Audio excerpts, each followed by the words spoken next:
Meus irmãos, nós estamos estudando o livro de Jonas, versículo por versículo, e nós chegamos ao capítulo 4. Capítulo 4 do livro de Jonas, e nós vamos examinar o texto do capítulo 4, do versículo 1 ao 5. Jonas 4, 1 ao 5. Vamos acompanhar na leitura, por gentileza. Com isso, desgostou-se Jonas extremamente e ficou irado. E orou ao Senhor e disse: Senhor, não foi isso o que eu disse, estando ainda na minha terra?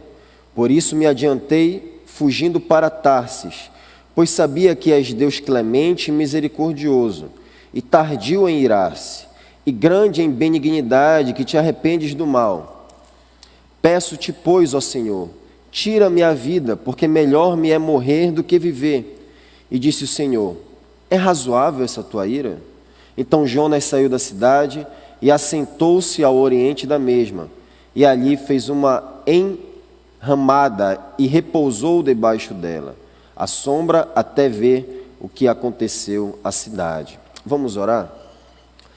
Santo Deus, Pai do nosso Senhor Jesus Cristo, te bendizemos pela obra de Cristo na cruz e oramos para que os efeitos dela continuem a ser aplicados nos nossos corações essa noite, nos levando à santificação e um conhecimento maior sobre Deus e sobre nós mesmos. Oramos em nome de Jesus. Amém. Meus irmãos, podemos dizer que, no sentido, esse livro de Jonas é a autobiografia de um homem que conheceu verdadeiramente a Deus e a si mesmo. Isso não significa que Jonas era um completo ignorante sobre Deus e sobre si mesmo também. Jonas tinha certo autoconhecimento e também conhecia algo sobre a pessoa de Deus. O problema de Jonas é que o seu conceito de Deus era distorcido. O conceito de Jonas sobre Deus era confuso, e sobre ele também. Jonas era um famoso profeta Israel, vocês lembram? Jonas falava em nome de Deus, e a fama dele começou em Israel porque ele profetizou uma expansão territorial da nação num período em que Israel havia perdido muitas terras para a Síria, que era a potência mundial na época. Essa profecia está lá no segundo livro de Reis, 14:25, nós já passamos por ela. Certo dia, porém, Jonas já famoso, Deus resolveu tirar Jonas da sua zona de conforto e encarregou o profeta a uma nova missão. E qual era essa missão?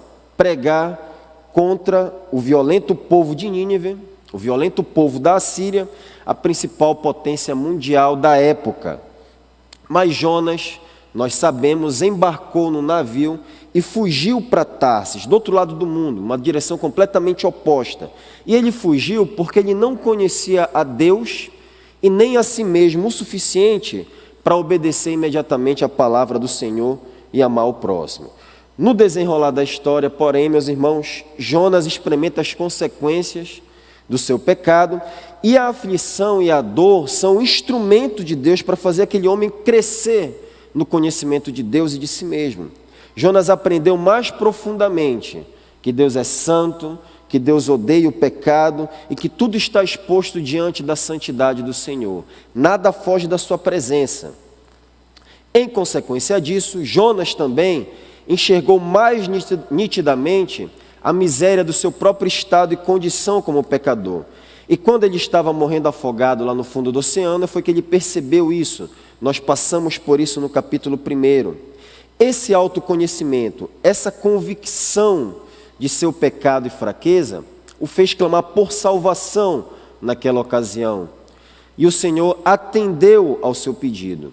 E o Senhor atendeu ao seu pedido, revelando-se a Jonas misericordioso, clemente, compassivo, bondoso, amoroso, perdoador.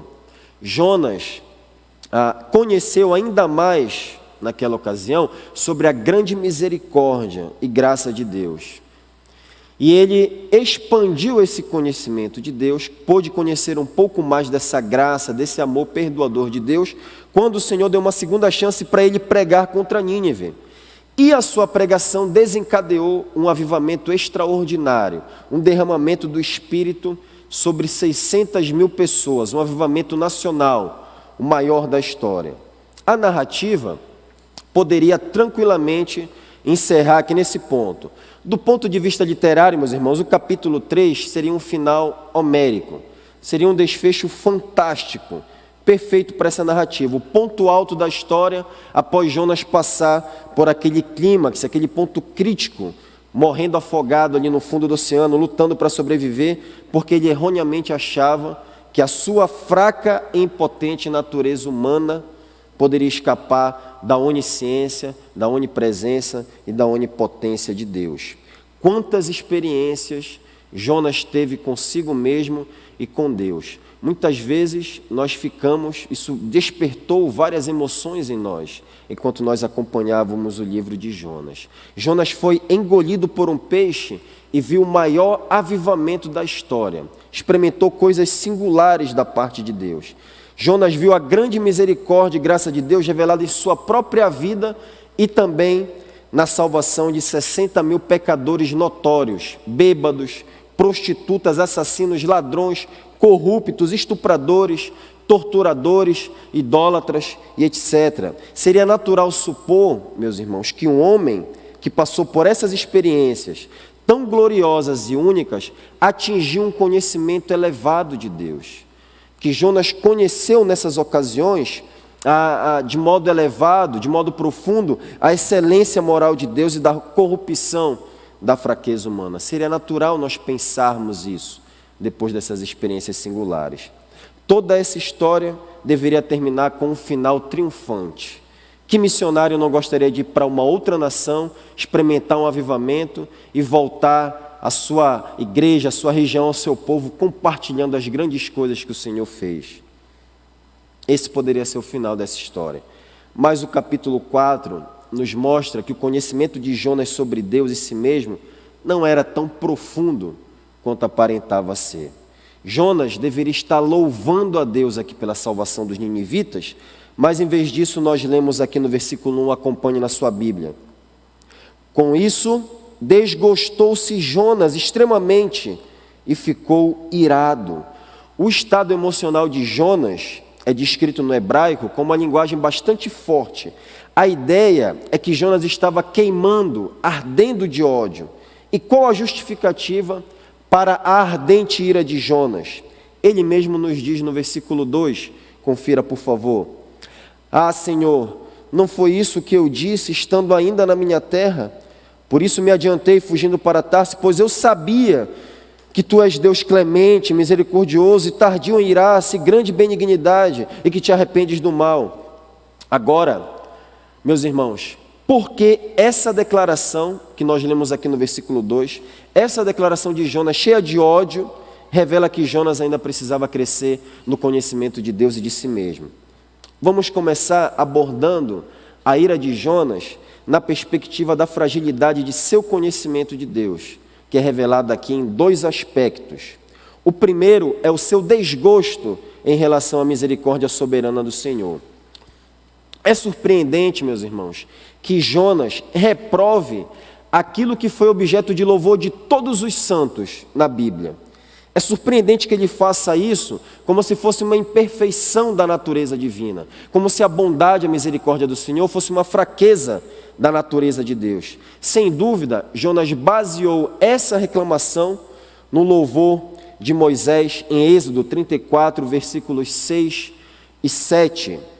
Êxodo 34, versículos 6 e 7, diz o seguinte: Moisés, que não estava reclamando, estava louvando a Deus, diz o seguinte: e passando o Senhor por diante dele, clamou: Senhor, Senhor, Deus compassivo, clemente e longânimo, e grande em misericórdia e fidelidade, que guarda a misericórdia em 1000 gerações, que perdoa a iniquidade e a transgressão do pecado.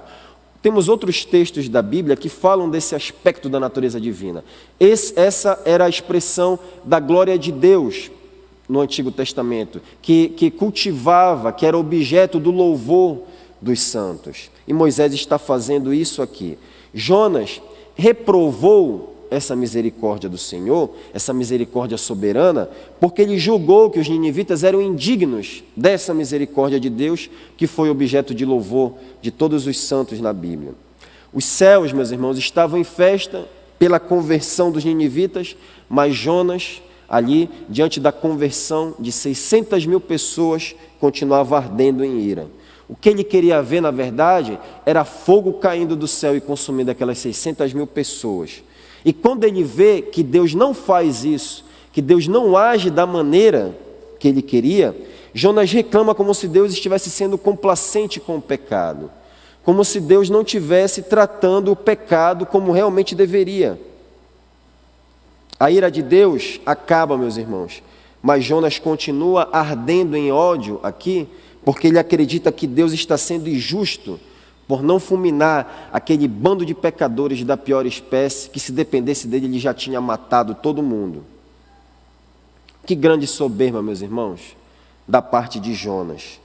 Se o conhecimento de Jonas sobre Deus não fosse tão confuso, talvez ele pudesse ministrar ao seu próprio coração, usando os mesmos argumentos que o apóstolo Paulo usou quando escreveu sobre a graça soberana de Deus, no capítulo 9 de Romanos. Vá ao capítulo 9 de Romanos, por gentileza, e vejam o versículo 14. Romanos, capítulo 9, versículo 14.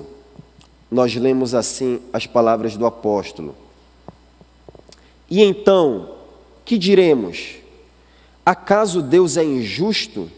De maneira nenhuma, pois ele diz a Moisés: terei misericórdia de quem eu quiser ter misericórdia, e terei compaixão de quem eu quiser ter compaixão. Jonas poderia ter dito isso a si mesmo, porque ele conhecia essas palavras de Moisés. O que impede muitos crentes, meus irmãos, de crescerem no seu conhecimento de Deus, é a mesmíssima dificuldade de Jonas, aceitar com alegria e submissão aquilo que a Bíblia diz sobre o caráter de Deus. Muitas pessoas se recusam a abandonar as suas opiniões humanas, mesmo quando elas se confrontam com o Deus da Bíblia, porque elas não querem aceitar com alegria e submissão quem de fato Ele é, quem de fato a Bíblia diz que Ele é, e não quem ela acha que Deus é com a sua própria imaginação. E a realidade da soberania de Deus na salvação, particularmente, é pedra de tropeço para muitos. Paulo diz isso no versículo 32 do capítulo 9 de Romanos. Assim como Jonas, alguns não aceitam a verdade clara da Escritura, que é Deus quem escolhe os que serão salvos. Você pode aceitar isso com alegria ou pode se estribar em seu próprio entendimento, como Jonas. Mas é loucura discutir sobre a salvação com Deus. E é isso que o apóstolo Paulo está argumentando no capítulo 9 de Romanos, com um interlocutor imaginário. E ele diz no versículo 20: quem és tu, ó homem, para discutires com Deus? Quem és tu? Diz o apóstolo Paulo. Um exemplo melhor a seguir é o de Jó ao invés de Jonas. O exemplo de Jonas é melhor diante da incompreensibilidade dos caminhos de Deus. Jó diz, lá em Jó 44, capítulo 40, versículo 4, do livro de Jó, ele diz: diante do mistério dos caminhos de Deus, das ações de Deus, da soberania de Deus, Jó diz, Jó 44, sou indigno, que te responderia eu? Ponho a mão na minha boca. Era isso que Jonas deveria ter feito naquela ocasião e aceitado com alegria e submissão aquilo que Deus queria fazer, aquilo que Deus estava fazendo na salvação dos ninivitas. Nós nunca podemos cair na tolice, meus irmãos, de colocar a ridícula sabedoria humana contra a grandeza da mente e do coração de Deus. O segundo aspecto do conhecimento superficial de Jonas a respeito de Deus é demonstrado em seu pensamento errôneo sobre a salvação. Jonas não rejeita totalmente a salvação pela graça. Jonas é um homem bíblico em sua doutrina da salvação. Ele até chegou a fazer, vocês lembram, aquela grande declaração no ventre do peixe, lá no versículo 9 do capítulo 2. Ele disse o seguinte: ao Senhor pertence à salvação. Mas Jonas não entende a extensão dessa graça. O orgulho espiritual e a amargura de Jonas fazem ele não conseguir enxergar ou imaginar que era apenas Israel que merecia ser salvo pela graça. Mas Deus, nesse capítulo 4, está confrontando essa visão egoísta de Jonas, essa visão mesquinha. E Deus está colocando diante de Jonas um sólido e grande princípio que vai ser aprimorado no Novo Testamento, que a graça salvadora de Deus, ela não estava limitada apenas a Israel. Agora, mesmo no Novo Testamento, é importante dizer que a aplicação desse princípio, lá na Nova Aliança, não ocorreu sem resistência da parte dos judeus. Vocês se lembram dos fariseus reagindo de modo violento contra Jesus por causa da conversão de prostitutas, de corruptos, de publicanos? Vocês lembram disso? Então essa é a mesma visão curta da graça de Deus aqui da parte de Jonas. E essa mesma mentalidade que contribui para que alguns cristãos, infelizmente, retenham a mensagem do Evangelho daquelas pessoas que julgam inimigas, indignas ou incômodas. A verdade bíblica, meus irmãos, é que todos nós, sem exceção, nós estamos encerrados debaixo do pecado e, portanto, ninguém merece a graça de Deus. Todos os pecados estão separados da glória de Deus. Não há ninguém que faça o bem, não há um justo, nenhum sequer, é o que diz a palavra, lá em Romanos capítulo 3. Atualmente, ganhou muita força ideologias que, sob o discurso antirracista, cometem racismo contra os brancos e assim tropeçam exatamente naquilo em que condenam. Essa mentalidade é própria de ideologias humanas, mas não do Evangelho do Senhor Jesus Cristo. Essas ideologias que fragmentam a unidade da raça humana em vários grupos, em várias identidades, não são próprias do Evangelho de Cristo. Os cristãos não estão divididos, meus irmãos, por essas categorias identitárias, nem as pessoas no mundo. Só existe uma única divisão no mundo: aqueles que se arrependeram dos seus pecados e creram em Cristo, os filhos de Deus, e aqueles que estão fora da graça salvadora do nosso Senhor Jesus Cristo, aqueles que não se arrependeram dos seus pecados. Essa é a única divisão que a Bíblia mostra. Nós nunca podemos pensar, considerando isso, então, em termos de raça, gênero, classe social, etnia ou nacionalidade no que diz respeito à extensão da graça. Não importa se nós somos negros, brancos, homem, mulher, rico, pobre, a graça de Deus ela é para todos. Para todas as pessoas, porque todos são carentes da graça de Deus. Ao mesmo tempo, nós devemos desejar e estar preparados para demonstrar a graça de Deus para aqueles que nos odeiam, para essas pessoas também. Nós não podemos reter a graça de Deus para aquelas pessoas que nós julgamos inimigas. Agora, avançando na nossa exposição, analisando outra perspectiva, essa queixa de Jonas contra Deus revela a sua ignorância sobre si mesmo. Nós avaliamos as razões porque a atitude de Jonas revela ignorância, sua ignorância sobre o conhecimento de Deus, e agora nós vamos ver outra perspectiva em que a ira de Jonas revela a sua ignorância sobre si mesmo pelas seguintes razões. Em primeiro lugar, ele não se considerava um pecador da categoria dos ninivitas. Eu não tenho dúvidas que Jonas, depois de toda aquela experiência agoniante no fundo do mar, todo aquele clamor, toda aquela agonia, ele estava à beira da morte. Eu não tenho dúvida que Jonas reconheceu ali naquela ocasião, honestamente, que ele era um pecador carente da graça de Deus. O que Jonas não estava disposto a reconhecer, ao que me parece, é que ele era um pecador tão carente da graça quanto os ninivitas também eram. Jonas acreditava que pertencia a uma categoria de pecadores religiosos e bons, ao passo que os ninivitas pertenciam a uma segunda categoria de pecadores que mereciam a destruição. Esse era o típico pensamento judaico que ficou muito pior nos tempos de Jesus. À medida que o tempo foi passando, a religião judaica entrou em completa defasagem. A melhor ilustração da atitude de Jonas está justamente no Novo Testamento, e ela foi contada pelo Senhor Jesus na parábola do filho pródigo, no capítulo 15 do Evangelho segundo Lucas. Vocês conhecem essa história, até mesmo quem não conhece nada de Bíblia já ouviu falar alguma coisa sobre a história do filho pródigo. É uma das histórias mais conhecidas da Bíblia, mas a essência da história, às vezes, não é entendida por muitas pessoas. Jesus contou essa parábola para confrontar a hostilidade dos judeus, dos fariseus, diante da salvação de publicanos e prostitutas. Ele conta 3 parábolas, a da dracma perdida, a da ovelha perdida e a parábola do filho pródigo. E é nessa terceira que ele dá o golpe final nos fariseus, porque ele queria colocá-los no centro para mostrar a hostilidade dos fariseus em relação à salvação dos pecadores, que era muito diferente da atitude de Deus. E nessa história, tendo Jesus contado para confrontar a mentalidade dos fariseus, Jesus começa falando do filho mais novo, que afrontosamente exigiu do seu pai a sua parte da herança.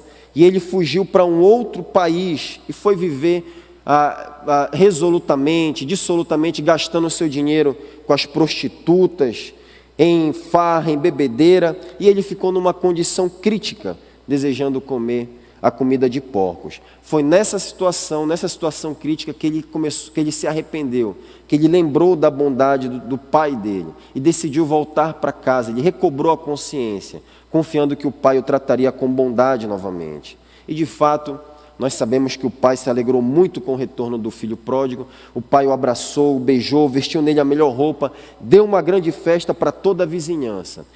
E é nesse ponto que entra em cena o filho mais velho. O filho mais velho fica furioso ao chegar em casa e vê que o pai estava dando uma festa para o seu irmão mais novo. Sim, aquele irmão mais novo que havia gastado todo o dinheiro da família, parte do dinheiro da família, e envergonhado a honra também de toda a casa. E por que esse filho mais velho fica com raiva nessa situação? A razão é porque ele acreditava que era mais justo que seu irmão mais novo, que envergonhou toda a família. Esse filho mais velho nunca havia fugido com o dinheiro do seu pai, ele nunca havia desonrado a família. Ele permaneceu trabalhando, cuidando dos negócios do pai, e portanto ele não era culpado das mesmas coisas que o seu irmão mais novo. Você reconhece a postura de Jonas no filho mais velho? Consegue enxergar a semelhança? Observem que uma visão elevada sobre si mesmo, considerar-se superiores aos outros, como fizeram Jonas e o filho mais velho, afeta não apenas o nosso relacionamento com o próximo, mas principalmente com Deus. A atitude de Jonas, do filho mais velho, não afetou apenas o relacionamento dele com os ninivitas, mas afetou o relacionamento dele principalmente com Deus. É impossível alguém se considerar superior aos outros, mais merecedor da graça do que outros, transbordar de orgulho e justiça própria, estar no relacionamento correto com Deus. Repito, é impossível que alguém nessa condição conheça a Deus verdadeiramente, esteja no relacionamento correto com Deus. Alguém pode até reconhecer que é pecador, como Jonas reconhecia, mas isso não significa que ele realmente acredita que ele é um grande pecador, tão carente da graça de Deus como Hitler era. Outras pessoas, meus irmãos, podem no início da conversão ou em algum momento de forte aflição, como Jonas, ter se considerado os piores pecadores, mas depois, tendo passado esse momento, caem em religiosidade, em orgulho e justiça própria. Você realmente se considera tão necessitado da graça de Deus quanto um morador de rua viciado em drogas? Você realmente se considera tão pecador quanto o bêbado que está na esquina agora lhe enchendo a cara? Dizem que o grande evangelista Moody disse o seguinte ao ver um bêbado passando na rua: ali vai eu, não fosse a graça de Cristo. Um dos grandes milagres da graça do Senhor Jesus Cristo, meus irmãos, é convencer homens religiosos de moral elevada, convencer que esses homens são tão carentes da misericórdia divina quanto o bêbado, a prostituta e o ladrão. É essa obra que Deus está fazendo em Jonas, aqui nesse capítulo 4. Em segundo lugar, a ira de Jonas nos revela a sua ignorância sobre si mesmo, porque ele não compreendeu que o propósito supremo de sua existência era glorificar a Deus e se alegrar nele para sempre. Toda aquela rebeldia de Jonas ao fugir para Tarsis e essa birra aqui no capítulo 4 é porque ele vivia para si mesmo, para os seus próprios interesses. O propósito central da vida de Jonas não era Deus, mas seus próprios interesses. É por isso que quando os interesses de Jonas não prevaleceram, a vida dele perdeu o sentido e ele chegou ao ponto de desejar morrer. Olhem o versículo 3 aí. Peço-te, pois, ó Senhor, tira minha vida, porque melhor me é morrer do que viver. Noutras palavras, é como se Jonas dissesse: olha Deus, se você quiser salvar Nínive, salve, mas vai ser por cima do meu cadáver. Como se Jonas estivesse dizendo isso aqui. Quanta diferença há entre a atitude de Jonas e a atitude do apóstolo Paulo. O apóstolo olhava para a vida e para a morte sob a perspectiva da glória de Deus em Cristo Jesus. Ele disse em Filipenses 1:21, eu estou pressionado dos dois lados, desejo partir e estar com Cristo, que é muito melhor, contudo é mais necessário, por causa de vocês, que eu permaneça no corpo. Convencido disso, sei que vou permanecer e continuar com todos vocês, para o seu progresso e alegria na fé, a fim de que, pela minha presença, outra vez a exultação de vocês em Cristo Jesus transborde por minha causa. Filipenses 1:21. Notem que Paulo tinha sim os seus interesses. Paulo preferia partir e estar com Cristo, ele disse. Mas o apóstolo renunciou às suas preferências ao considerar que naquele momento, por meio da sua vida, Deus seria mais glorificado na igreja de Cristo. Se Jonas tivesse, meus irmãos, esse mesmo pensamento do apóstolo, Jonas consideraria necessário permanecer mais tempo naquela grande cidade arrependida. E então, Jonas ensinaria com alegria a lei do Senhor, os mandamentos do Senhor, a vontade do Senhor, para o progresso na fé e alegria dos ninivitas, a fim de que Deus fosse mais glorificado por meio da vida de Jonas. Mas, infelizmente, meus irmãos, o fim principal da vida de Jonas não era glorificar a Deus. Jonas não havia entendido isso em linhas claras, e é por isso que ele prefere morrer a ver os ninivitas incluídos no plano da redenção. Você compreende que o propósito supremo da sua vida é glorificar a Deus em tudo, especialmente anunciando o Evangelho de Jesus Cristo? A razão de você ainda estar aqui, da igreja estar aqui, de nós não termos sido arrebatados para o céu de uma vez por ocasião da conversão, é porque tem pessoas que ainda não ouviram falar de Jesus. É porque nós precisamos anunciar essa mensagem a esse mundo ainda. E nós glorificamos a Deus em tudo, mas devemos glorificar a Deus especialmente, particularmente também, anunciando o Evangelho de Cristo às pessoas. Há energia, há disposição, há alegria em obedecer à vontade de Deus, mesmo quando as coisas não estão ocorrendo como você gostaria? Há esse cristianismo vivo e ativo, quando as coisas não saem como quando você deseja? Quando as coisas não saem da maneira que você gostaria? Você pode dizer com Paulo que o viver é Cristo? Levar outras pessoas a exultarem em Cristo motiva a sua existência aqui nesse mundo? Essa é a sua realidade? Ou será que há pessoas aqui esta noite que desejam morrer porque as coisas não estão indo conforme os seus desejos? Infelizmente, esse é um problema mais comum do que nós imaginamos. É por causa desse desejo de morrer, e eu digo isso com tristeza, é que a Organização Mundial da Saúde fala do suicídio em termos epidêmicos. Sei, reconheço que há muito sofrimento e angústia envolvidos em um suicídio. Não quero desprezar o sofrimento dessas pessoas de maneira nenhuma. Passei por isso na minha família. Mas jamais nós devemos desejar a morte por causa do sofrimento, ou porque nós tememos o futuro, ou por causa do cansaço, pelas desgraças da vida. A única razão, meus irmãos, de desejarmos a morte é para nós nos libertarmos definitivamente do pecado e estar uma vez por todas com Cristo. Essa é a única razão para nós desejarmos a morte, para nós ansiarmos deixar esse corpo. Por isso nós podemos adotar a linguagem do apóstolo Paulo e dizer: desejo partir e estar com Cristo, em Filipenses 1:21. E juntando com outro texto, podemos dizer também: miserável homem que sou, quem me libertará do corpo sujeito a esta morte? Romanos 7:24. Que nos livremos da cegueira de Jonas, meus irmãos, e desejemos a morte motivados pela libertação do pecado e pelo profundo desejo de nós estarmos unicamente com Cristo. Terceiro aspecto que revela a ignorância de Jonas sobre si mesmo é que ele não percebe que é ele quem precisa mudar e não Deus. Depois de desejar morrer, o Senhor desafia Jonas no versículo 4. Acompanhe na sua Bíblia, por gentileza. É razoável essa tua ira? Pergunta o Senhor a Jonas.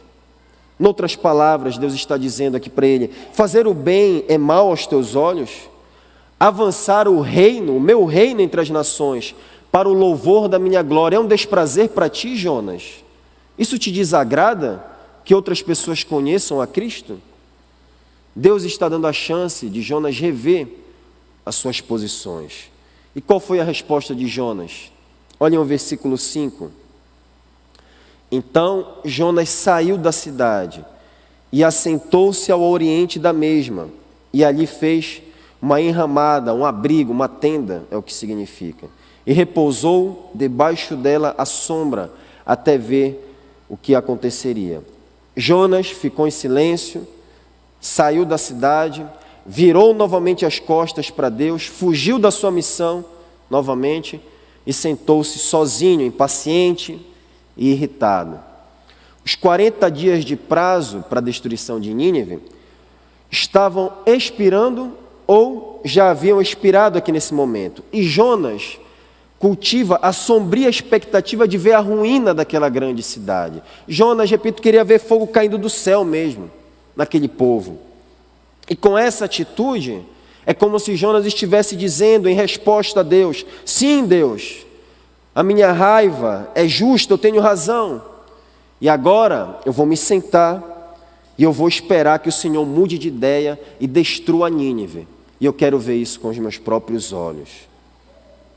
Jonas não muda, meus irmãos. Jonas continua rebelde, teimando com Deus, desejando fazer a sua própria vontade, porque Deus não muda em sua própria bondade.